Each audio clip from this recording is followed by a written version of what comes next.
రేవంత్ రెడ్డిని తిరుగుతుంటావు, కేటీఆర్ తిరుగుతావా? ఏం మాట్లాడినావు నిన్న చిక్ షాట్లను విలేకరులతో? నీ బండారం ఇప్పితే మొత్తం ఈ నుంచి మొత్తం తెలంగాణ నుంచి ఢిల్లీ దాకా ఇప్పితే తట్టుకోలేవు నువ్వు. ఇప్పటికైనా మానుకో, ప్రజాసేవ చేసే ప్రయత్నం చేయి. అంతేగాని ఇష్టం వచ్చినట్టు నువ్వు మాట్లాడితే ఒప్పుకుంటాడో ఉండడు. నువ్వు ఏం చేసుకుంటుంటే 10 ఏళ్ల కింద తెలంగాణ రాకముందు నేను ఆ రోజు పాట పాడిన నల్లగొండ గద్దరుద్దా అని. ఆ రోజు అనుకున్నాను నువ్వు నీ చరిత్ర అని. గురుపాలయంలో తెలంగాణ మొత్తం ఏమైనా చూసుకుంటా. ఏ షాప్ రోజులు లేవు, ఏ బట్ట షాప్ లేవు, ఏ బంగారు షాప్ లేవు. ఇలా మేం కబ్జాదారులమ్మా. నేను ఇంద్రనగర్కి నాకు 4 రోజుల కింద ఫిక్స్ అయింది నాకు ప్రోగ్రాం. నాకు అక్కడ ప్రజలను కాపాడేది నేను. ఆధీనంలో ఉన్నటువంటి ఐటీపీ ఆధీనం నుండి నిరుపేదలు బాధపడుతుంటే ఈ వస్తుంటే భయపడ్డారంట. నీ అసలు కుక్కలు మస్తు వచ్చిపోయినా నా దగ్గరికి. ఇక్కడ నా కుక్కడపల్లి ప్రజలు నాకు దేవుళ్ళు, వాళ్ళ కుదరలేదు పదాభివందన చేస్తా. వాళ్ళందరి నుంచే నన్ను ఈ రకంగా గెలిపించారు, నా నీతి నిజాయితీని. బ్లూ సీట్లు కనబడితే వసూలు చేసేదానికి నీకు అలవాటు ఉంది, ఎవరికి అలవాటు లేదు.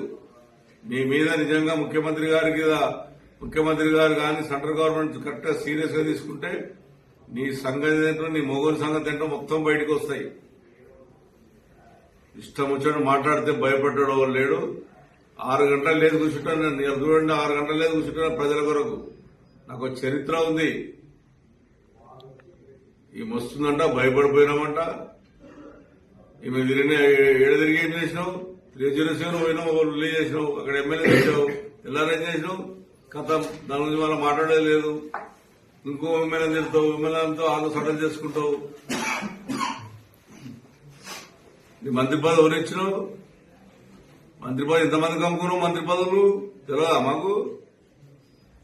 మీ నాన్న అంటే ఒక గొప్ప పేరుంది. మహాత్మా గాంధీకి ఏ రకంగా పేరుందో కేసీఆర్ అంత మంచి పేరును సర్వనాశనం చేశావు. కేటీ రామారావు హైదరాబాద్ డెవలప్ చేస్తే, కేటీ రామారావు చేసినటువంటి గొప్పతనాన్ని హైదరాబాద్ నాశనం చేస్తే కేటీఆర్ తిరుగుతున్నాను. హరీష్ రావు అయితే ఎప్పుడు ఎలగొట్టాలి? నీ ప్లాన్ ఏందో తెలుసా? మీకు చెప్తున్నా విలేకరు, మేమే ప్లాన్ ఏందో రికార్డు టీవీలలో. ఈమె ప్లాన్ కూడా పెద్ద 1 year నుంచి మీకున్నటువంటి హరీష్ రావు పాట ఎలగొట్టాలి. వాళ్ళన్నను ఏదో రకంగా రేవంత్ రెడ్డిని పట్టుకొని లోపల వేపియాలి.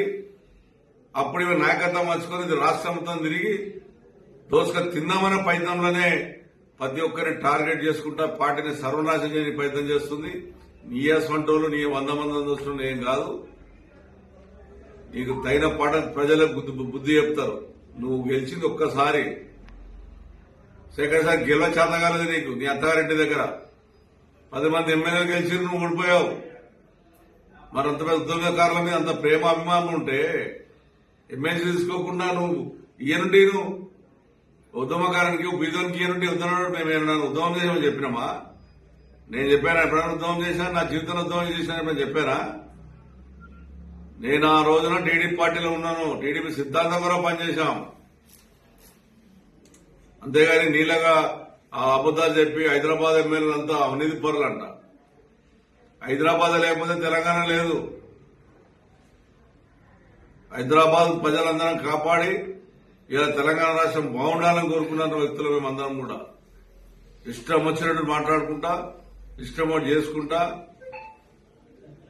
నీ వ్యక్తిగతంగా మాట్లాడాలంటే తట్టుకోలే తల్లి, గుర్తుంచుకోను.